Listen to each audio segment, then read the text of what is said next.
प्रतियोगी परीक्षा की तैयारी करने वाले हर एक स्टूडेंट कोई भी चाहे एग्ज़ाम देते हो जिसके अंदर हिंदी सब्जेक्ट है, जैसे second grade, first grade, REET और सबसे लो लेवल का फोर्थ ग्रेड भी मान लो।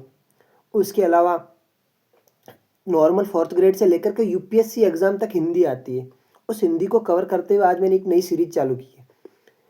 स्टार्ट से एक एक टॉपिक से लेकर के अपने को लास्ट तक इस टॉपिक को कंप्लीट करना है, जिसके साथ में कि ये रूटीन बना रहे हो, टारगेट बना रहे कि अपने को ये टॉपिक को करना है और इसको इतना डीपली करना है जितना मैंने आपको पढ़ाया है। उनका शॉर्ट नोट्स बनाओ। शॉर्ट नोट्स तो वैसे बनाए हुए हैं मॉडर्न टेक्निक से, एआई के जरिए से कैसे बनाते हैं, और उसके अलावा अलग अलग चीज़ों को, सारे क्वेश्चन लेकर के, सारे पीवाईक्यू लेकर के, अलग अलग किताबों को लेकर के, जैसे राघव प्रकाश को लेकर के, वितान पब्लिकेशन की बुक को लेकर के, आरबीएससी की बुक को लेकर के, उसके अलावा जो पुराने सारे क्वेश्चन हैं ना, सब क्वेश्चनों को लेकर के मैंने एक ऐसा कंटेंट तैयार किया है जिसको इससे एक भी क्वेश्चन बाहर आने की इम्पॉसिबल सा लगता है।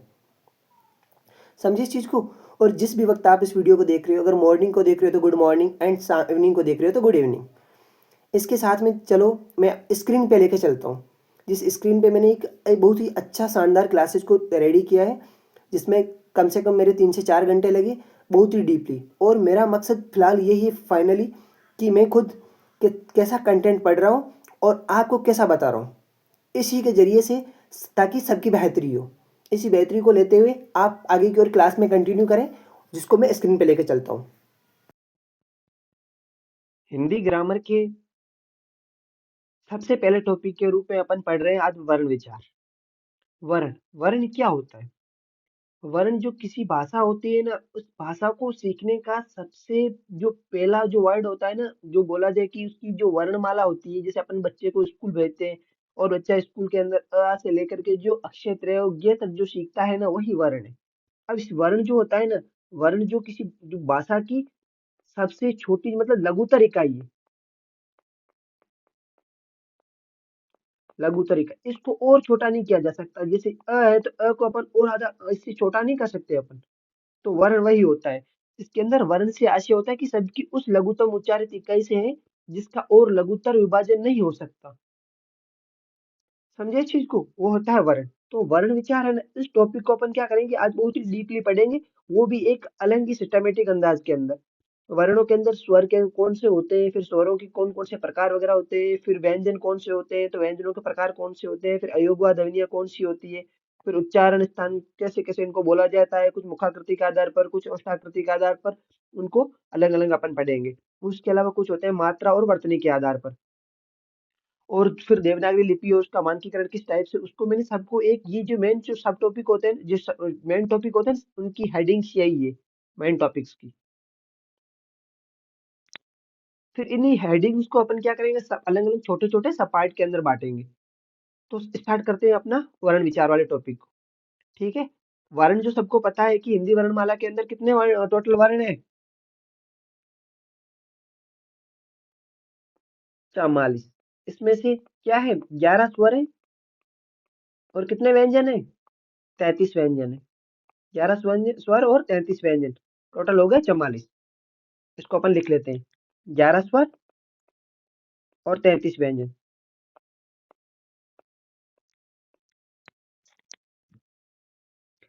11 स्वर हो गए और 33 व्यंजन हो गए। अब उसके बाद में अपन इस टॉपिक को और भी आगे, अब स्वर कौन से होते हैं, स्वरों की परिभाषा क्या है, इसको अपन आगे की ओर कंटिन्यू करते हैं। स्वर जो होते हैं ना, देखो स्वर की क्या परिभाषा होती है। स्वर स्वर जो होता है ना, वो क्या होती है, उसके अंदर अपने कोई भी अपन बोलते हैं ना स्वर, अपने मुंह से ऑटोमेटिकली हवा बाहर निकल जाती है।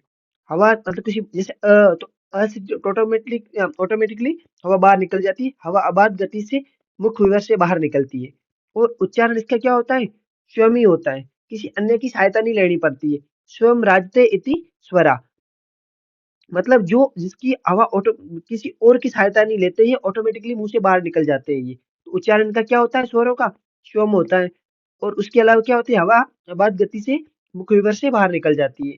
और इनके उच्चारण में किसी भी प्रकार का कोई अवरोध नहीं होता है, तथा सभी स्वर कैसे होते हैं, अक्षरिक होते हैं, मतलब उनको अक्षर के रूप में लिखा जाता है, अक्षरिक होते हैं। और जो स्वर होते हैं उनकी संख्या कितनी होती है, 11 होती है। कितने स्वरों की संख्या कितनी होती है, 11 होती है। समझ गए इस चीज को? वापस फिर से देखो कि स्वर क्या होते हैं। स्वर जो वे होते हैं ऐसे जो वर्ण जिनका उच्चारण क्या होता है, स्वम अपने आप ऑटोमेटिकली होता है, जिनके अंदर किसी और का अपने को सहारा नहीं लेना पड़ता है। और हवा क्या होती है, अबाध गति से मुख विवर से बाहर निकल जाती है।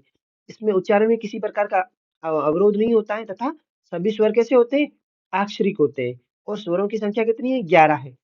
जैसे देखो, अ से लेकर के ओ औ तक क्या है, औ तक है स्वर है 11। 1 2 3 4 फिर 5 6 7 8 9 10 और 11। स्वरों का सबको पता है 11 स्वर है।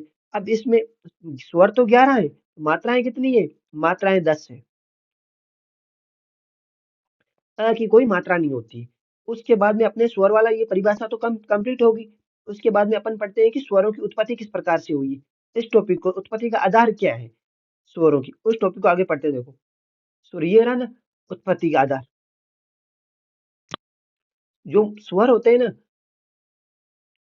जैसे कुछ स्वर मूल ही थे जिनसे बाकी सारे स्वर बने। तो मूल स्वर कौन कौन से हैं, एकल स्वर कौन कौन से हैं जिनसे बाकी स्वर बने। जैसे आ बना है तो अ और अ मिलकर आ बन गया ना। तो आ बन गया। अब देखो, अ ई उ और री, ये क्या होते हैं, मूल स्वर होते हैं।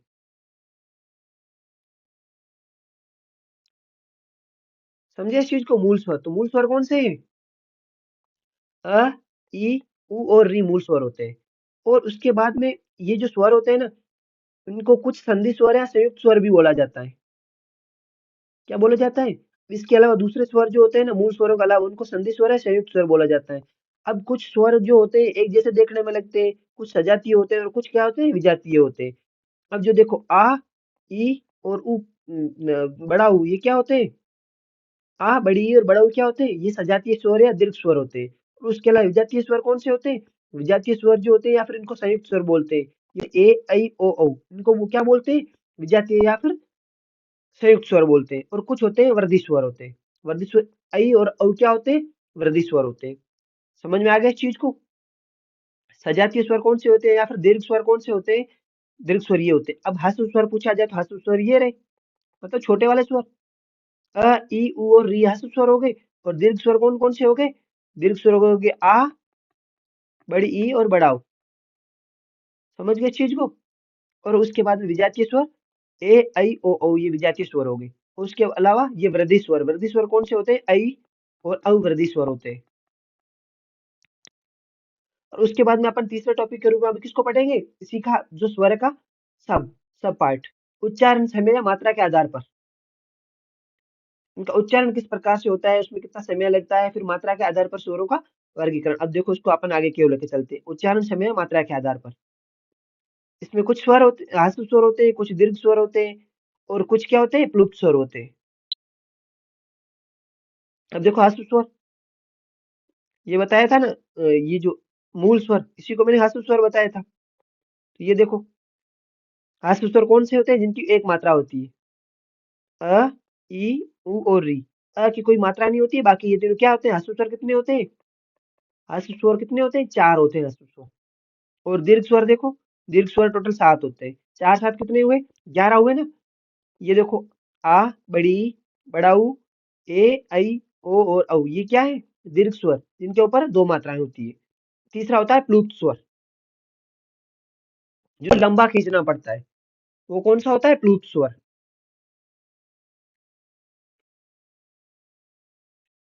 हो गया ना था। वो कौन सा होता है, ओम, जो से बोलते हैं ओम, तो ये कौन सा हो गया, प्लुप्त स्वर हो गया। अब अपन तीसरे टॉपिक के रूप में इसका पढ़ेंगे, सब स्वरों का सब पार्ट, ओष्ठाकृति के आधार पर स्वरों का वर्गीकरण। किसके आधार पर, ओष्ठाकृति के आधार पर स्वरों का वर्गीकरण। अब ओष्ठाकृति के आधार पर स्वरों का वर्गीकरण, देखो आगे के लेके चलते हैं अपन। मतलब जो अपन जो जब बोलते हैं ना स्वरों को, उस प्रकार से अपने मुंह से किस प्रकार से आवाज, मतलब अपने होठ किस प्रकार से हिलते हैं, या गोल गोल घूमते हैं या फिर गोल गोल नहीं घूमते। तो उसको गोल गोल जब घूमेंगे उनको बोलेंगे व्रतमुखी या वर्तुल स्वर। और जो गोल गोल नहीं घूमेंगे उनको बोलेंगे अवर्तमुखी स्वर। अब देखो, व्रतमुखी स्वर कौन से हो जाते हैं, उ, बड़ा ऊ, ओ, औ और आ बोलते हैं ना, ऑफिसर वाला, तो वो कौन से हो गया, ओष्ठाकृति के आधार पर ये स्वर हो गए, जिसके अंदर व्रतमुखी तो हो गए ऊ, छोटा ऊ, बड़ा ऊ, ओ, औ और ओ जो होता है ऑफिसर वाला, वो कौन से हो गए? वर्तुलित या व्रतमुखी स्वर हो गए। और उसके बाद में अव्रतमुखी स्वर कौन से हैं? अव्रतमुखी के अंदर आ, छोटी, बड़ी ई, ए और ऐ। ये देखो ये कौन से हो गए? अव्रतमुखी स्वर हो गए। अब अपन अगर आगे की ओर चलते हैं, जिसके अंदर जीवा की स्थिति के आधार पर स्वरों का वर्गीकरण, उसको पढ़ते हैं। आप देखो जीवा की स्थिति के आधार पर स्वरों का वर्गीकरण। जीवा की स्थिति के आधार पर स्वरों का वर्गीकरण। इसके अंदर जीवा की स्थिति के आधार पर मेनली 3 प्रकार से जो स्वर होते हैं। अब ये देखो, कुछ होते हैं अग्र स्वर, मतलब आगे की ओर जीभ से अपन बोलते हैं, जैसे ये जीभ होती है ना, कुछ आगे की ओर बोलते हैं, कुछ मध्य से बोलते हैं और कुछ पीछे की तरफ बोलते हैं। तो अग्र स्वर, मध्य स्वर और पश्च स्वर, समझ गए? अग्र स्वर के अंदर कौन कौन से आ जाते हैं? अग्र में ये आते हैं ई छोटी, बड़ी ई, ए और ऐ। ये क्या होते हैं? अग्र स्वर होते हैं। जो होता है ना बीच में बोलते हैं अपन तो किस में? मध्य स्वर में आता है। अकेला ही मध्य स्वर में आता है। अब इस चीज को याद रखो कि मध्य स्वर कौन सा है? तो है। तो अपने को आते ही उसको अपने जो ऑप्शन होगा ना उसको एलिमिनेट करना है कि अग्र स्वर कौन सा है, मध्य स्वर कौन सा है और पश्च स्वर कौन कौन सा है। अपने को आवाज से पता चल जाता है कि कैसा है, मध्य स्वर है। और छोटी, बड़ी, ए और ऐ क्या है? अग्र स्वर है। जो जीभ होती है ना, जीवा, उसके आगे की तरफ से बोले जाते हैं। फिर उसके बाद में पश्च स्वर, मतलब जो जीभ के पीछे की तरफ से जिनकी आवाज आती है ना, काकल्य के आसपास से, तो वो जो होता है ना पश्च स्वर होते हैं। जैसे आ, छोटा ऊ, बड़ा ऊ, ओ, औ और जो ऑफिसर वाला अ होता है ना, ये किस कैसे आते हैं? ये पश्च स्वर आते हैं। अब इसको देखो, मैंने देखो बुक से लिया है कि ये कौन से अग्र स्वर होते हैं, कौन से मध्य स्वर होते हैं और कौन से पश्च स्वर होते हैं। तो अग्र स्वर देख लो, ये देखो अग्र स्वर, वापस देखो ये अग्र स्वर कौन से? छोटी, बड़ी, ए और ऐ। छोटी, बड़ी, ए और ऐ क्या है? अग्र स्वर है। और मध्य स्वर कौन सा है? मध्य स्वर अकेला है। और पश्च स्वर मतलब जो जीभ के पीछे की तरफ से बोला जाता है वो कौन से है? पश्च स्वर है। ये देखो सारे पश्च स्वर है, जो रेस्ट ऑल। ऊ, छोटा ऊ, बड़ा ऊ, ओ, औ, ऑफिसर वाला आ और ये आ, ये कैसे होते हैं? ये पश्च स्वर, मतलब जीभ के पीछे की तरफ से बोले जाते हैं। ये हो गए जीवा की स्थिति के आधार पर स्वर। और उसके बाद में आ जाता है मुख खुलने के आधार पर या मुखाकृति के आधार पर। ये भी मेनली कितने प्रकार के होते हैं? ये 4 प्रकार के होते हैं। कुछ होते हैं संवर्त स्वर, मतलब पूरा मुख बंद ही होता है, मतलब तो भी थोड़ी सी आवाज निकल जाती है। और तो कुछ होते हैं अर्ध संवर्त, मतलब उससे थोड़ा जो खुला होता है। कुछ होते हैं विवर्त, मतलब अर्ध विवर्त, और कुछ होता है विवर्त। विवर्त मतलब पूरा मुंह खुला, इसको अपन लिख लेते हैं। विवर्त मतलब पूरा मुंह खुला,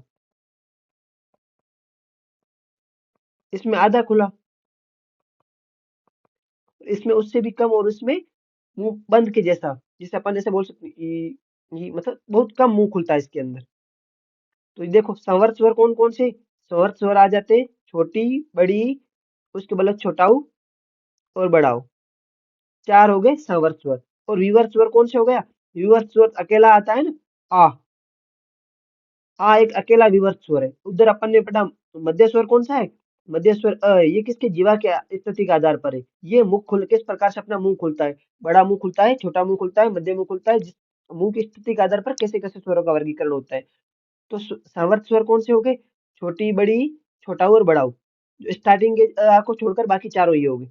उसके बाद में आ कैसा है? आ एक, आ देखो क्या है, आ कैसा है? आ एक विवर्त स्वर है। और इसमें आ जाता है अर्ध विवर्त के अंदर। देखो ये आ गए ना, अर्ध विवर्त के अंदर कौन से आ गए? ए, आई, अ, अ, ओ और आ जो होता है औ, जो और आ होता है ना कौन सा? आई, औ, अ, ऑफिसर वाला आ। ये कैसे हो गए? अर्ध विवर्त हो गए। और कुछ जो होते हैं कैसे होते हैं? अर्ध संवर्त होते हैं। तो अर्ध संवर्त कौन से हो गए? ए और ओ, दो अर्ध संवर्त हो गए।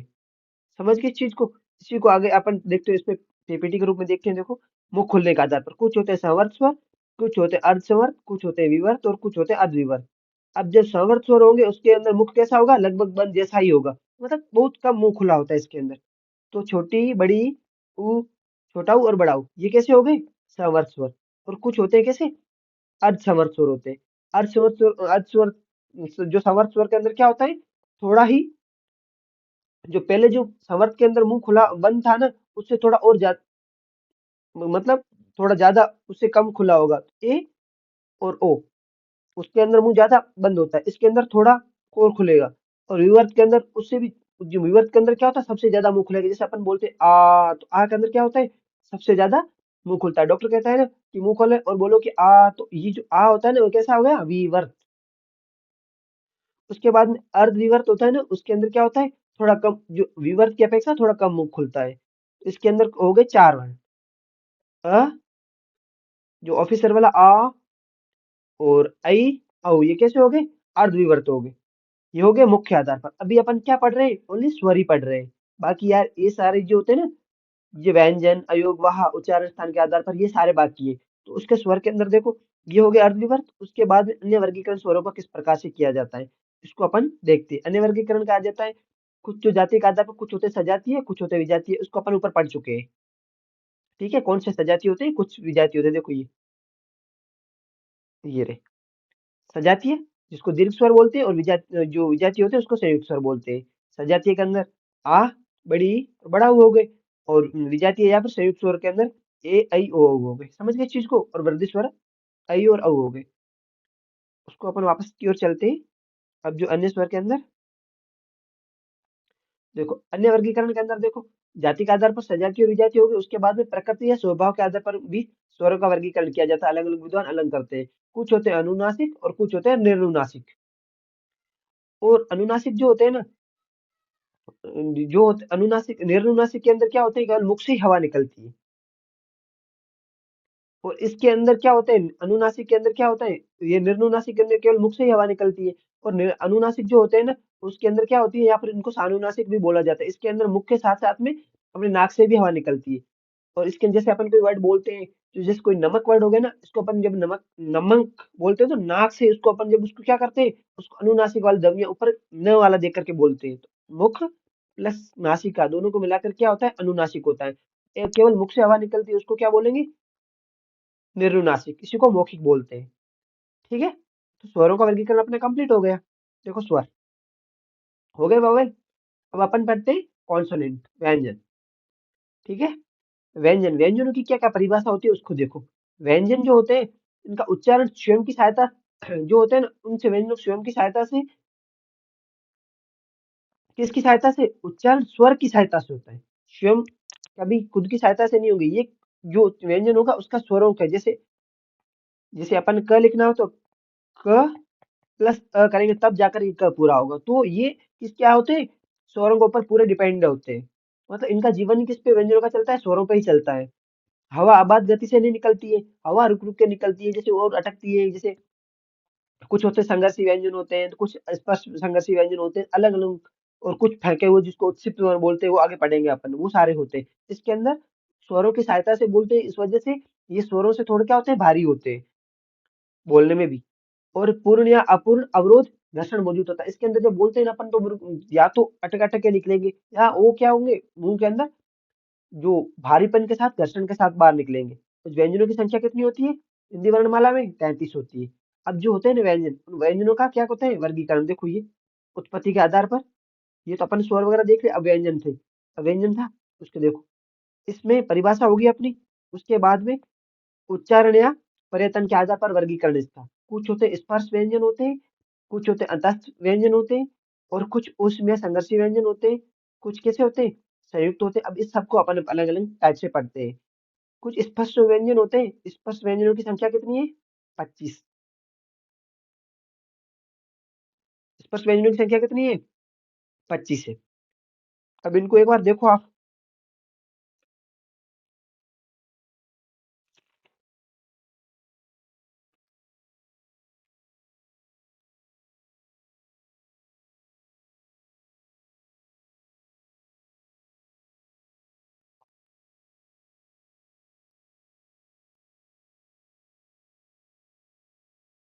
अब देखो, स्पष्ट व्यंजन है ना, स्पष्ट व्यंजनों की मेनली अगर एक हिंदी व्याकरण के तरीके से देखा, तो स्पष्ट व्यंजनों की संख्या कितनी है, 20 है। अब उसके अलावा 5 स्वर जो बचते हैं ना, च वर्ग वाले, ये च वर्ग वाले, ये किस में आ जाते हैं, ये आ जाते हैं स्पष्ट संघर्ष। स्पष्ट तो है, पर वो संघर्ष ज्यादा कर रहे हैं। च, छ, मतलब उनके अंदर घर्षण वगैरह बहुत ज्यादा होता है, उस पर संघर्षी के अंदर आ गए। तो स्पर्शी व्यंजन कितने हैं? स्पर्शी व्यंजन 20 है। और 5 व्यंजन जो एक्स्ट्रा बचते हैं वो कैसे है? स्पर्श संघर्षी। इस चीज को याद करो, स्पर्शी व्यंजन कितने हैं? 20 है। स्पर्श संघर्षी कितने हैं? 5 है। देखो, स्पर्शी व्यंजन 20, स्पर्श संघर्षी व्यंजन 5। अब देखो स्पर्शी व्यंजन, अब ऐसे पूछा जाए स्पर्शी व्यंजन कौन से? स्पर्शी व्यंजन वो जिसके अंदर क वर्ग, च वर्ग को छोड़ना है, तो क वर्ग, ट वर्ग, प वर्ग और त वर्ग। क के अंदर 5, ट के अंदर 5, प के अंदर 5 और त के अंदर 5, 5 चौक 20। देखो क वर्ग, ट वर्ग, त वर्ग, प वर्ग, ये क्या है? ये स्पर्श व्यंजन है। इसके अंदर ट को छोड़ना है, ट किसके अंदर आता है? स्पर्श संघर्ष व्यंजन के अंदर आ जाता है। उसके बाद में अपन दूसरा पढ़ते हैं अंतस्थ व्यंजन। अंतस्थ व्यंजन कौन कौन से होते हैं? अंतस्थ व्यंजन जो होते हैं, य, र, ल, व, उनको अंतस्थ अंतस्थ जो व्यंजनों की संख्या कितनी है? 4 है।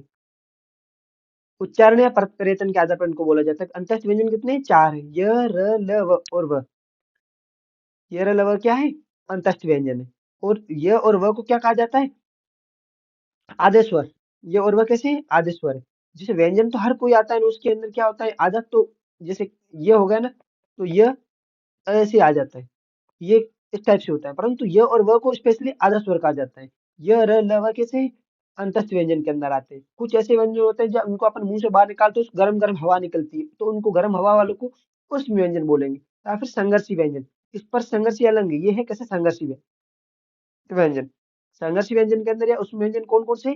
4 स, मतलब 3 स, स और उसके बाद में ह। ये कैसे है? उष्म या फिर संघर्षी व्यंजन है। कितने? 4 है। अंतस्थ व्यंजन कितने? 4 है। अंतस्थ व्यंजन का नाम आते हैं अपने माइंड के अंदर क्लिक होना चाहिए कि यह लव कैसे अंतस्थ व्यंजन है। उष्म व्यंजन आते हैं अपने माइंड में 4 आना चाहिए कि कौन से? स और ह।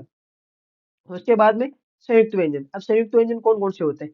अक्ष्य, त्रे और ज्ञ क्या है? संयुक्त व्यंजन है। जो होता है ना संयुक्त व्यंजन। अब संयुक्त व्यंजनों का वर्गीकरण किस टाइप से होता है तुम सोचो। अक्षय किससे बना है, त्रय किससे बना है और ज्ञ किससे बना है? सोचो इस चीज को। अब देखो, अक्षय, त्रय और ज्ञ कैसे बने? क और स से। अक्षय, और र से क्या बना? त्र, ज और ण से क्या बना? ज्ञ। इसको ज्ञ भी बोलते हैं। अक्षय, त्रय, ज्ञ और फिर बनता है श्र। और समझ गए चीज को? किससे? क के साथ में जब अपन क्या करते हैं? प्लस में स करते हैं तो अक्षय हो जाता है। त के साथ में जो अपन र करते हैं, त्र हो जाता है। और ज के साथ में जब अपन क्या करते हैं? ज प्लस ण, ये दोनों। पर ये हलंत होगा, ये आधे आधे दोनों है, तो इससे क्या हो जाएगा? ये हो जाएगा। समझ गए चीज को? अक्षय तृतीय हो गया और श्रक। उसके बाद में उत्सित या फिर द्विगुण व्यंजन। ऐसे व्यंजन जिनके उच्चारण में जीवा की नोक झटके से नीचे गिरती है, तो वो उत्सित या फिर फेंका हुआ व्यंजन कहलाता है। झटके से जीवन की, अपन जो बोलते हैं ना, ड और ढ, तो जवान ऐसा लगता है कि मुंह से किसी को चीज को फेंक रहे हैं, तो उत्सित या फिर द्विगुण व्यंजन कौन से हो जाएंगे? दो ही है। द्विगुण, दो, ड और ढ। उसके बाद में कुछ ऐसे व्यंजन आ जाते हैं जो नासिक के आ जाते हैं, जिनके उच्चारण में हवा का प्रमुख अंश कहाँ से निकलता है? नाक से निकलता है। जैसे जो नासिक के अंदर मेनली आके आ जाते हैं, पंचमाक्षर आ जाते हैं। ये जो आता है ना पंचमाक्षर पांचवे, ये किस में आ जाते हैं? नासिक के अंदर अंदर आ जाते हैं। जैसे अपन नाक से बोलते हैं म, तो म से अंदर आवाज आती है ना, तो वो कैसा है? नासिक के आ जाता है, जिसको बोलते हैं पंचमाक्षर। उसके बाद में पाशर्विक। पाशर्विक कौन से? जिनके उच्चारण में जीवा का अगला भाग क्या होता है? मसूड़े को छूता है और वायु पाशर आस पास से निकल जाती है। क्या पाशर्विक मतलब? जब अपना ये जैसे ये मुंह है, इस मुंह का जब जबान वाला भाग होता है तो ऊपर तालू को टच कर लेता है, तो हवा कहाँ से? जैसे ल, तो पास से निकल जाता है, ल बोलते हैं ल। साइड में जो होता है ना, उसको पार्श्विक व्यंजन बोलते हैं।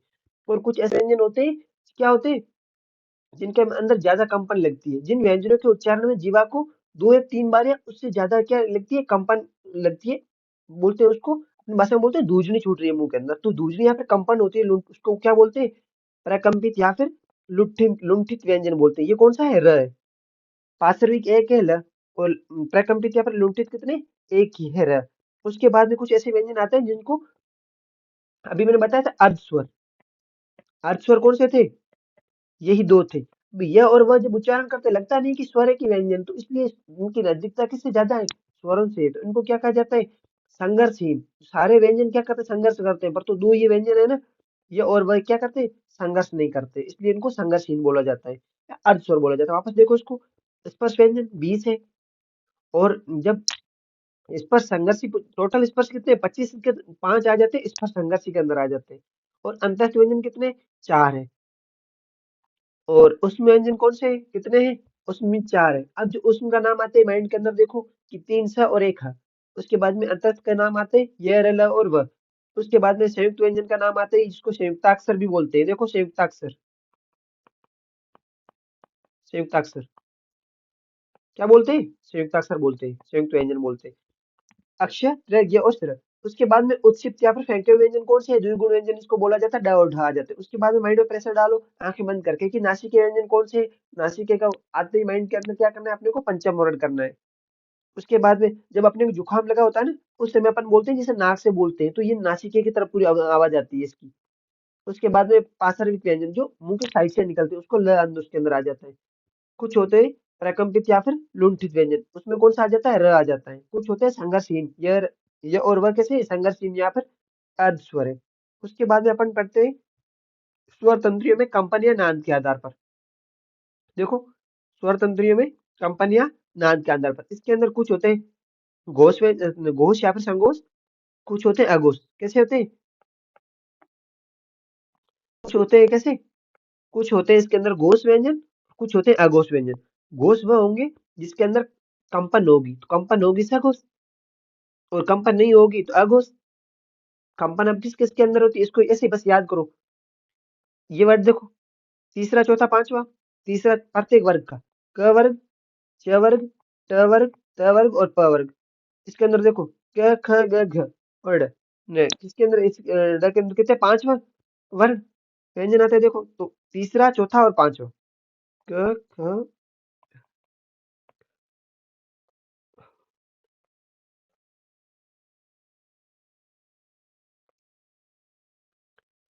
अब देखो तीसरा चौथा और पांचवा,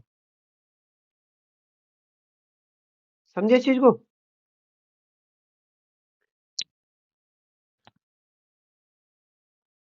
तीसरा चौथा पांचवा प्लस, अभी अपन ने पढ़ा य र ल व कैसे है? वापस देखो इस चीज को, य र ल व कैसे है? अंतस्थ व्यंजन है। प्लस अंतस्थ व्यंजन करें अपन, अंतस्थ व्यंजन प्लस देखो य र ल व, उसके बाद में सभी स्वर, प्लस सभी स्वर। उसके बाद में देखो ये कौन से हो गए? ये हो गए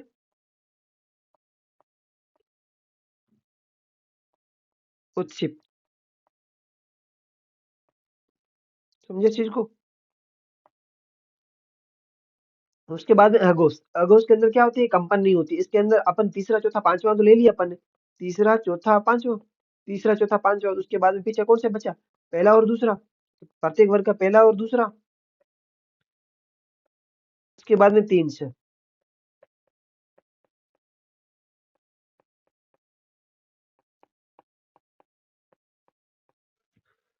समझे इस चीज को? उसके बाद में अपन चलते हैं किसके आधार पे? श्वास वायु या प्राण तत्व के आधार पर, जिसके अंदर अल्प प्राण और महाप्राण होते हैं। देखो श्वास वायु या प्राण तत्व के आधार पर इसके अंदर होते हैं अल्प प्राण और महाप्राण। अब श्वास वायु जिसके अंदर जब मुंह से अल्प मतलब कम जब हवा निकलेगी ना व्यंजनों की, तो उसको बोलेंगे अपन। उसके अंदर देखा था संवर्त, विवर्त, अधस्वर्त, स्वर के अंदर देखा था संवर्त, अर्धस्वर, सवर्त, विवर्त और अर्धविवर्त। इसी तरफ से व्यंजनों का भी आधा मुंह खुलेगा, पूरा मुंह खुलेगा। तो इसके अंदर देखो श्वास वायु है प्राणत्व के आधार पर अल्प प्राण, अल्प प्राण के अंदर पहला, तीसरा, पांचवा। अब उसके बाद में एक खतरनाक वर्ड लिख रखा नहीं, अंतस्थ। अंतस्थ के अंदर कौन से आते हैं? अभी देखो, अभी अपन ने पे पढ़ाया था, अंतस्थ किसके अंदर आ जाते हैं? घोष के अंदर आते हैं कि नहीं आते हैं अंतस्थ? अंतस्थ कौन से हैं? य र ल और व, य र ल व किसमें आते हैं? य र ल व किसके? अंतस्थ के अंदर आ जाते हैं। ठीक है, अंतस्थ य र ल और व। उसके बाद में सभी स्वर किसमें आ जाते हैं? वो भी आ जाते हैं अल्पप्राण के अंदर। देखो पहला तीसरा पांचवा, पहला तीसरा पांचवा प्लस 4 अंतस्थ, प्लस 11 स्वर। उसके बाद में ये हो गया अल्पप्राण। अब उसके बाद में अपन पढ़ते हैं महाप्राण। महाप्राण जिसके अंदर क्या होती है, श्वास वायु जब अपना मुंह खोलते हैं ना, मुंह से अधिक मात्रा में निकलती है। इसके अंदर अल्पप्राण के अंदर मुंह कम हवा निकलेगी, अल्प मतलब कम ही निकलती है, और महाप्राण के अंदर बहुत ज्यादा हवा निकलेगी। जिसके अंदर आ गया पहला, तीसरा और पांचवा हो गया। अब कौन सा बचा, दूसरा और चौथा। दूसरा और चौथा उसमें के अंदर कौन से आ जाते हैं, स और ह, ये उसमें आ गए। ठीक है, प्लस उस, ये हो गया महाप्राण। उसके बाद में अपन पढ़ेंगे उच्चारण। ये है ना, अब ये अपने व्यंजनों का टॉपिक कंप्लीट हो गया है। अब उसके बाद में अपन पढ़ेंगे अयोगवाह ध्वनियां। कौन कौन सी ध्वनियां ऐसी होती हैं जो अयोगवाह होती है। ठीक है, अब इस चीज को वापस एक और थोड़ा रिवीजन करो वापस। अब देखो अयोगवाह ध्वनियां। अयोगवाह ध्वनियां जो न तो स्वर होती है न व्यंजन होती है, जो बीच की ध्वनियां होती है उनको अयोगवाह ध्वनियां कहा जाता है। मतलब जो अयोगवाह होती है ना, योग को वहन नहीं कर पाती है ये। अयोगवाह मतलब योग को वहन नहीं करने वाली, जो योग को वहन नहीं कर सकती, अर्थात जो वर्ण न तो स्वर के योग को वहन करे और न ही व्यंजन के वर्ण को योग, जो व्यंजन होता है उसके योग को वहन करे, फिर भी भाषा में जिसका प्रयोग होता है उसको क्या कहते हैं, अयोगवाह कहते हैं। योग, योग को वहन करने वाला मतलब जो किसी के योग को नहीं वहन, न किसी के योग को वहन करने वाला अयोगवाह। हिंदी संख्या में अयोगवाह कितने प्रकार की होती है, दो प्रकार से होती है। एक होता है अनुस्वार, दूसरा होता है विसर्ग। अब अनुस्वार क्या होता है, अनुस्वार, अनु अपन बोलते हैं उसके अनु मतलब उसके पीछे, अनु मतलब पीछे। अब किसके पीछे, वह ध्वनि जो स्वर के पीछे प्रयुक्त तो अनुस्वार कहलाती है। वह ध्वनि जो स्वर के पीछे प्रयुक्त तो क्या कहलाती है, अनुस्वार कहलाती है। समझे इस चीज को, जैसे कोई आ गया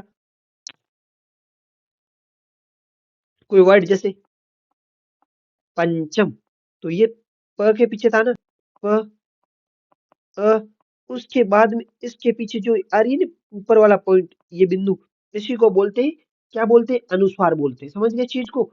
ये मेनली जो अनुस्वार होती है ना वो नाक से बोली जाती है, मेनली पंचमाक्षरी होती है। समझे चीज को, ये अनुस्वार होगी। उसके बाद में दूसरा इसका प्रकार होगा योगा ध्वनियों का विसर्ग। विसर्ग जैसे होता है ना, ये किसके अंदर, ये जो स्वर होते हैं ना उनके, वो भी, ये भी क्या होता है, ध्वनियों के पीछे ही प्रयुक्त होता है। वो भी पीछे प्रयुक्त होता है, ये भी पीछे प्रयुक्त होता है। जैसे देखो छ हो गया, ची हो गए, इसे अपन दुख लिखते हैं ना, इस टाइप से ये जो होते हैं उसको क्या बोलते हैं, विसर्ग बोलते हैं। ये विसर्ग जो मेनली होता है किससे, कंठ से उच्चारित किया जाता है। समझे चीज को। उसके बाद में अपना है, अब देखो उसके बाद में उच्चारण स्थान के आधार पर, उच्चारण स्थान के आधार पर देखो कुछ होते हैं जो वर्ण जो होते हैं ना, कंठे होते हैं, ये स्वर और व्यंजन दोनों है। उच्चारण स्थान के बाद में स्वर व्यंजन, स्वर भी हो गया, व्यंजन भी हो गया, उसके बाद में अयोगवा भी हो गई। उसके बाद में जो वर्ण विचार के अंदर देखो उच्चारण स्थान के आधार पर, उच्चारण स्थान के आधार पर देखो कुछ कंठे होते हैं, कुछ तालव्य होते हैं। बस एग्जाम में सीधा यही क्वेश्चन आएगा, पूछेंगे कि अष्ट निम्नलिखित में से कौन से हैं। तो अष्ट के अंदर क्या आ जाता है, प, उ और प, छोटा ऊ और बड़ा ऊ, इसको अपन ऐसे पढ़ते हैं उपपद्यमानी यानी औष्ठ। इसको सारी ट्रिक के हिसाब से मैं पढ़ाऊंगा, ठीक है। अब इसको आगे देखो, इसके अंदर देखो कंठे के अंदर ट्रिक देखो इसकी आ जाती है, अ कुह विसर्ज नि या न कंठ। बस इस वर्ड को याद रखना होगा इतना, कंठे वर्ड आते ही देखो, अ कुह विसर्जनीयाणाम कंठ। अब इसको देखो, अ से क्या हो गया, आ वाली ये हो गई, कु से क्या हो गया, क वर्ग हो गया। देखा कि नहीं देखा, अ से क्या हो गया, आ ये हो गई, कु से क्या हो गया, कंठे जिससे हो गए इसके अंदर, से कु से हो गए क वर्ग, ह से हो गया ह, और विसर्जनीय नाम से विसर्ग। समझे चीज को, अकु विसर्जनीय नाम कंठ। इससे क्या हो गया, कंठे वाले सारे वर्ड याद हो गए, अकु विसर्जनीय नाम कंठ। उसके बाद में आ जाता है इच्चु यसाम तालु। इसको देखो, इच्चु य, ये वाला सा देखो, सा न इच्चु यसाना तालु। इसके अंदर देखो कौन से आ जाते हैं, दो ई, छोटी और बड़ी ई हो गए। चू से मतलब च वर्ग हो गया। उसके बाद में देखो य और स, तो ये हो गया य, उसके बाद ये बात हो गया स। समझ गए चीज को? इचु यषणाम तालु अकु विसर्जनम कंठ इचु यषणाम तालु। उसके बाद में आ जाता है देखो ऋतु रसाणाम मुर्दा। री टू र सा ना मुर्दा। समझे चीज को? ऋतु रसाना मुर्दा, इसके री से री हो गया, ट वर्ग हो गया, र हो गया, उसके बाद में ये स हो गया। अब स वाले मेरी चीज देखो, तीन स। पहला स आ गया किसके अंदर? पहला स किसके अंदर आ गया? देखो पहला स आ गया इसके अंदर, तालव्य के अंदर, ये वाला स। उसके बाद में इसका षटकोण वाला किसके अंदर आ गया? मूर्धन्य आ गया। उसके बाद में दंत्य कौन सा आ गया? दंत्य आ जाता तुलसा नाम दंता, तुलसा न दंता। त वर्ग हुआ कि नहीं हुआ? त वर्ग ल और स, तुलसा न दंत। उसके बाद में औष्ठ्य आ गया, उपपद्यमानी यानी औष्ठ। उपपद्यमानी औष्ठ, दो ऊ हो गए, छोटा और बड़ा ऊ, और प वर्ग। या ऐसे याद कर लो, औष्ठ्य कौन से उप, औष्ठ्य कौन से उप, दो ऊ हो गए और प वर्ग हो गया। उसके बाद में नासिक, नासिक्य, पांच पंचम वर्ण जो होता है मैं पहले बता चुका हूँ, इसको नासिक्य भी बोलते हैं या पंचमाक्षर बोलते हैं। अब इस चीज को देखो, ये जो पीछे स्वरों के अलावा जो व्यंजन को अगर याद करना हो तो कौन से कंठ है कौन से तुल्य, तो ऐसे याद करो। कुत्ता मुते दांतों पर, कंठ्य क वर्ग, कंठ्य तालस तालव्य कौन सा? तालव्य दूसरा ट वर्ग, अपने को पता है इसलिए नहीं, कुत्ता मुते दांतों का अपने क्रम याद होना चाहिए। कंठ्य तालव्य मूर्धन्य, उसके बाद में दंत्य, उसके बाद दांतों, दांतों, दांतों पर औष्ठ्य। कंठ्य तालव्य मूर्धन्य दंत्य औष्ठ्य, कुत्ता, कुत्ता मुते दांतों पर। समझ गए चीज का? पंचम जो व्यंजन वाले सारे याद हो जाएंगे। वैसे इसको ऐसे याद, बस उसको छोड़कर इसको याद करो। अकु विसर्जन कंठ, ऋचु यसणम तालु, ऋतु रसणम मुर्दा, तुलसा नाम दंत, उपपद्यमानी यानी औष्ठ। समझे चीज को? उसके बाद में पंचमाक्षर नाशक क्या हो जाता है। उसके बाद में आ जाता है कंठ तालु। ए ए ऐ क्या है दोनों? कंठ तालु है, तो इसको ऐसे ही भले याद कर सकते हो। ए ए द्वेतो कंठ तालव्य, ए द्वेतो कंठ तालव्य, मतलब दोनों ए क्या है, ए और ऐ क्या है, कंठ तालव्य है। उसके बाद में कुछ जिनकी आवाज क्या आती है, कंठ से भी आती है और अपने होठों से भी आती है, उसके अंदर क्या आ जाते हैं, इसके ए और ऐ आ गए थे, और औ बच्चे किसके अंदर कंठोष्ठ आ जाते हैं, तो इसको ऐसे याद करो। औ औ दो तो कंठोष्ठ, कैसे हो गए? औ दो दो तो कंठोष्ठ, और औ दोनों किसके अंदर आ जाते हैं, कंठोष्ठ के अंदर आ जाते हैं। फिर आ जाता है दंतोष्ठ, इसके अंदर दांतों का भी सहारा लिया जाता है और होठों का भी सहारा लिया जाता है। इसके अंदर क्या आ जाता है, प और व आ जाते हैं दंतोष्ठ के अंदर। उसके बाद में आ जाते हैं वतस्रय, वतस्रय के अंदर आ जाता है र न ल और स। वत्सर के अंदर कौन कौन से आ जाते हैं, र न ल स, और उसके बाद एक और बचता है ज। देखो उसके बाद में अब देखो जैसे कांकले या अलीजीवा आ जाता है, ये कांकले या अलीजी हवा। अब देखो काकले या अलीजीवा, ये कौन से आ जाते हैं वर्ड, ये आ जाता है ह, और दूसरा कौन सा, विसर्ग। अब आपको पूछा जाए तो कि कंठे कौन से होंगे, तो कंठे अपने को आते ही याद होने चाहिए, अकु विसर्ज, अकु, मुझे एक बार वापस इसको लिखने दो। अकुह विसर्ज निया ना कंठ। क्या था, अ वर्ग, अ और आ था, क वर्ग था, ह और था विसर्ग था। ये सेम ह और विसर्ग किसके अंदर आ जा रहे हैं, सेम ह और या जो विसर्ग है ये आ रहे हैं काकले वाली जीवा के अंदर आ रहे हैं, ठीक है। उसके बाद में अपन चलते हैं मात्रा और वर्तनी की तरफ। मात्रा क्या होती है और वर्तनी क्या होती है? जैसे मात्रा होती है ना किसी, जैसे अ था, ये तो अपन नॉर्मल पढ़ लेते अ, उसके अंदर जब आ हो जाता है तो उसके अंदर और वक्त लग रहा है कि नहीं लग रहा है? तो ये मात्रा के अंदर ध्वनि के उच्चारण में लगने वाला जो समय होता है ना, उसके अंदर जो है ना, कितना वक्त लगता है वर्णों के उच्चारण में लगने वाले काल को क्या कहते हैं? मात्रा कहते हैं। उसके बाद में वर्तनी क्या होती है? तो वर्तनी क्या होती है? शब्दों को लिखने का ढंग ही कैसा होता है? वर्तनी होती है। उसको हिज्जे बोलते हैं उर्दू के अंदर। ठीक है, उसके बाद में अपन जो एक्स्ट्रा एक्स्ट्रा कौन कौन से बच गए हैं उसको अपन पढ़ते हैं, ठीक है, इस पीपीटी के अलावा। जिसके अंदर आ जाता है कि हिंदी वर्णमाला के अंदर आगत स्वरों की संख्या कितनी है? हिंदी वर्णमाला में आगत स्वरों की संख्या कितनी है? ये कितने हैं आगत स्वर? आगत स्वर एक ही है। कितने हैं? आगत स्वर एक ही है। कौन सा है? ऑफिसर के अंदर लगता है आ, ये क्या है? आगत स्वर है। समझे इस चीज को? आगत स्वर। और ये जो होते हैं ना जो इससे बनने वाले सारे शब्द कैसे हैं? विदेशी है। ठीक है, आ, ऑफिस, कॉलेज, ये जो वर्ण होते हैं ना इसके ऊपर ये जो अ की मात्रा है ये क्या है? आगत स्वर है। तो हिंदी वर्णमाला के अंदर आगत स्वरों की संख्या कितनी है? एक है। उसके बाद में पूछेंगे आगत व्यंजनों की संख्या कितनी है? आगत व्यंजनों की संख्या कितनी है?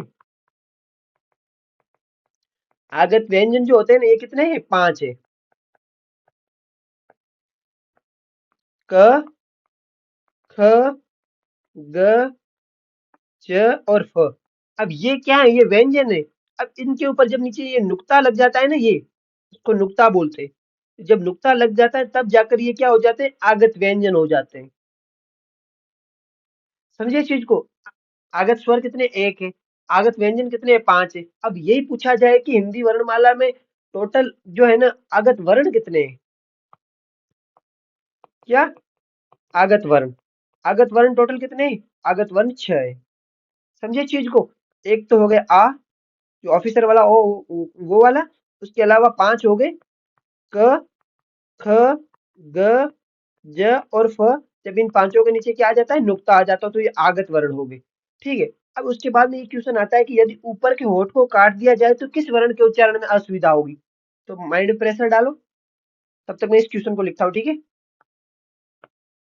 जब ऊपर के होंठ को काट दिया जाए तो किस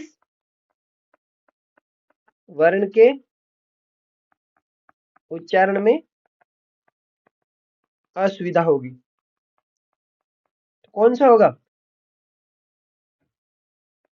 प वर्ग के सारे है ना, प तो बिना अपन ऊपरी होंठ को हिलाए तो प वर्ग अपन बोल ही नहीं पाते। तो पर वर्ग के जो सारे है ना वर्ण, जो पांच, प, फ, ब, ब और म, इन पांचों के लिए अपने क्या ऊपरी होंठ की जरूरत होता है। ये एग्जाम में पूछा हुआ क्वेश्चन है कि ऊपरी होंठ के काट दिया जाए तो किस वर्ण के उच्चारण में असुविधा होगी? तो अपन क्या बताएंगे? प वर्ण बोलेंगे। और ये भी पूछा जाए कि यदि नीचे के होंठ को काट दिया जाए तो किस वर्ण के उच्चारण में असुविधा होगी? उसके अंदर भी प आएगा, प वर्ग ही आएगा। और प वर्ग प्लस व, अगर नीचे का पूछ जाए ना, नीचे के होंठ को काट दिया जाए तो किस वर्ण के? प वर्ग प्लस व। तो नीचे वाले होंठ को पकड़ कर अपन वही बोल ही नहीं पाते। तो ऐसे क्या आएगा? वो सी आवाज ही नहीं आ पाएगी। तो प वर्ग और व।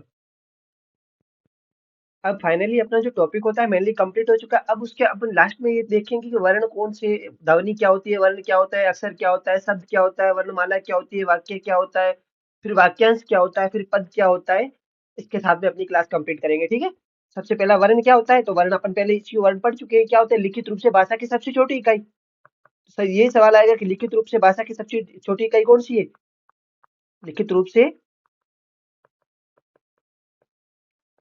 भाषा की सबसे छोटी इकाई कौन सी है? वर्णी है। और उसके अलावा ये पूछा जाए मौखिक रूप से भाषा की सबसे छोटी इकाई क्या है? ध्वनि होगी। तो लिखित रूप से भाषा की सबसे छोटी इकाई क्या है? वर्ण है। और मौखिक रूप से पूछा जाए तो कौन सी अपन दूसरा है कौन सा? ध्वनि। ध्वनि क्या होती है? मौखिक रूप से भाषा की सबसे छोटी इकाई। समझे चीज को। अभिव्यक्ति की न्यूनतम इकाई जो अपन बोलते हैं ना, उसकी अभिव्यक्ति की जो न्यूनतम इकाई होती है वो कौन सी है? ध्वनि है। तो इसको ऐसे लिखते हैं, अभिव्यक्ति की न्यूनतम इकाई।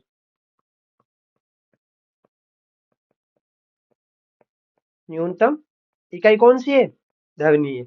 अब ध्वनि के भी दो भेद होते हैं। ध्वनि जो होती है मेन, एक होती है वर्ण, दूसरा होता है अक्षर।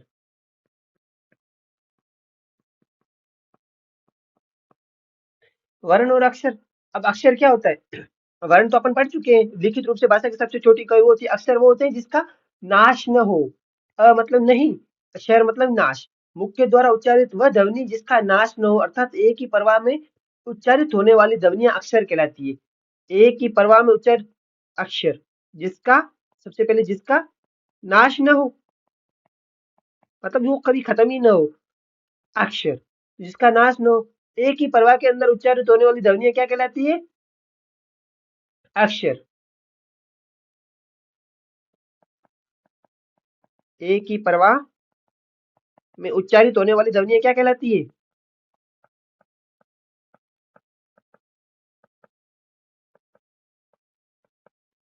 अक्षर कहलाती है। ठीक है। एक ही प्रवाह में उच्चारित होने वाली ध्वनियां अक्षर कहलाती है। अब तीसरा शब्द आ जाता है शब्द। वर्णों के मेल से ही शब्द बनते हैं। तो वर्णों का सार्थक समूह क्या कहलाता है? शब्द। वर्णों का सार्थक समूह क्या कहलाता है? शब्द कहलाता है। वर्णों का सार्थक समूह शब्द कहलाता है। अर्थ के आधार पर भाषा की सबसे छोटी इकाई कौन सी है?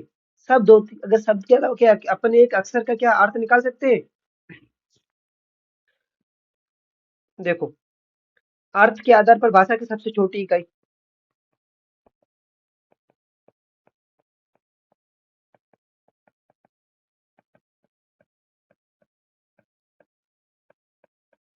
अर्थ के आधार पर भाषा की सबसे छोटी इकाई कौन सी है? शब्द है। और उसके अलावा देखो, एक आ जाती है वर्णमाला। वर्णमाला सबको पता है कि वर्णों का व्यवस्थित समूह वर्णमाला कहलाता है। और उसके बाद में देखो वाक्य। वर्णों के योग से क्या बना? शब्द बना। शब्दों के योग से क्या बनेगा? वाक्य बनेगा। तो शब्दों का सार्थक समूह, शब्दों का सार्थक समूह क्या कहलाता है? वाक्य कहलाता है। समझे चीज को। वर्ण शब्दों का सार्थक समूह क्या कहलाता है? वाक्य कहलाता है। अर्थात जब दो या दो से अधिक शब्द जब आपस में मिल जाते हैं तो पूरे अर्थ का बोध कराने लग जाते हैं, तो वही क्या है? वाक्य है। और अगर पूछा जाए तो भावार्थ के आधार पर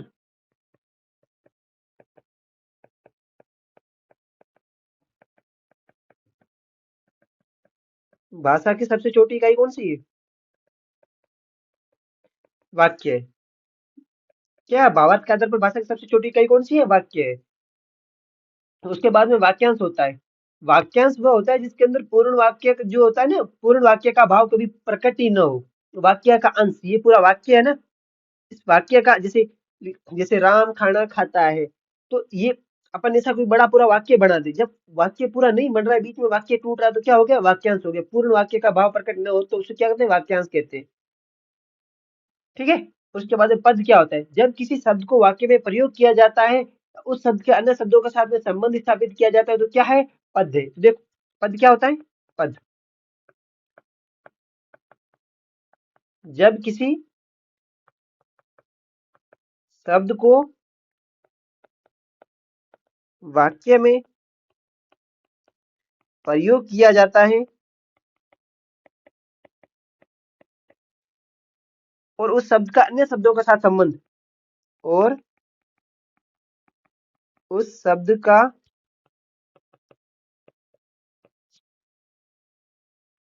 अन्य शब्दों के साथ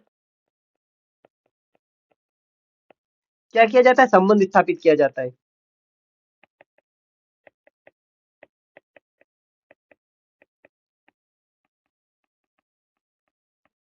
तो ये क्या कहलाता है? पद कहलाता है। कुछ समझ में आया नहीं आपको? नहीं तो देखो आप समझाते हैं। जैसे मोहन गाय चराता है। मोहन गाय चराता है। मोहन भी एक पद है, गाय भी पद है, चराता भी पद है। मतलब जब ये क्या है, देखो किसी शब्द का वाक्य में प्रयोग किया, शब्द का वाक्य में प्रयोग किया और अन्य शब्दों के साथ अपन ने संबंध स्थापित किया, इसी को क्या कहते हैं, पद कहते हैं। तो पृथक पृथक पद है। और इसके साथ में फाइनली जो होता है ना कि हिंदी भाषा के बारे में अपन थोड़ा देख लेते हैं कि हिंदी भाषा दिवस कब मनाया जाता है। हिंदी भाषा दिवस प्रत्येक वर्ष कब मनाया जाता है, 14 सितंबर को। प्रत्येक वर्ष 14 सितंबर को हिंदी भाषा दिवस मनाया जाता है। पहली बार कब मनाया गया था, 14 सितंबर 1949 को। कब, 14 सितंबर 1949 को प्रथम बार हिंदी भाषा दिवस मनाया गया था। और जो संविधान है ना, हिंदी का उल्लेख भारतीय संविधान में किस में है? किस भाग के अंदर है? हिंदी का, हिंदी क्या है, राजभाषा है। पूरी जनता की जो राजभाषा होती है हिंदी है। तो हिंदी भाषा राष्ट्रभाषा नहीं है। राष्ट्रभाषा इसलिए नहीं है क्योंकि अगर हिंदी को राष्ट्रभाषा बना देते हैं तो साउथ वालों को इंग्लिश आती है, हिंदी नहीं आती है। पर हिंदी आती है, पर इतना वो हिंदी वाला बाहुल्य नहीं है। हिंदी तो उत्तरी भारत के अंदर मैक्सिमम हिंदी बोली जाती है। और साउथ के अंदर कौन सी है, साउथ के अंदर है इंग्लिश है। तो आप देखो, तो इंग्लिश उधर है और इधर कौन सी है, हिंदी है। तो हिंदी क्या है, अपनी राजभाषा है। तो ताकि राष्ट्रभाषा इसलिए नहीं कि दोनों के बीच में द्वंद्व या टकराव न हो। तो राजभाषा कौन सी है, हिंदी है। तो हिंदी को इसका संविधान में किसमें उल्लेख है, भाग 17, अनुच्छेद कौन सा है, आर्टिकल 343 से लेकर के 351 के मध्य। समझे। हिंदी भाषा क्या है, हिंदी भाषा अपनी राजभाषा है। इसको हिंदी भाषा का दर्जा कब दिया गया, राजभाषा का दर्जा कब दिया गया, राजभाषा का दर्जा दिया गया जो 1966 के आसपास दिया गया। और प्रथम बार हिंदी भाषा जो जो दिवस है ना, कब मनाया गया, 14 सितंबर 1949 को मनाया गया। ये क्या है, अपनी राजभाषा। संविधान में किस अनुच्छेद में इसका उल्लेख है, अनुच्छेद 343 के अंदर उल्लेख है। उसके बाद में 351 तक लगातार हिंदी के बारे में बातें बताई गई है। इसके साथ में अपना जो टॉपिक था ना, हिंदी भाषा का सामान्य जो व्याकरण का परिचय और उसके अलावा वर्ण विचार, ये अपने टॉपिक स्टार्ट मतलब बेसिक से लेकर के एडवांस लेवल तक का कंप्लीट हो चुका है विद एक्टिविटी, पीपीटी और मॉडर्न टेक्निक के जरिए से। देखो इस सबको अपन ने किया है। इसी सबको में जो फाइनली है ना, टेलीग्राम पे एक लिंक शेयर कर दूंगा इसकी, जो जो कमेंट के अंदर, उसको डिस्क्रिप्शन के अंदर भी कर दूंगा। उससे टेलीग्राम के अंदर ज्वाइन करके इस पीडीएफ को प्राप्त कर लेना। ठीक है, मिलते हैं नेक्स्ट टॉपिक के अंदर। और कमेंट में बताएं कि नेक्स्ट टॉपिक इसके बाद में ऐसा कौन सा ले जिससे अपनी हिंदी ग्रामर और भी आसान होती जाए।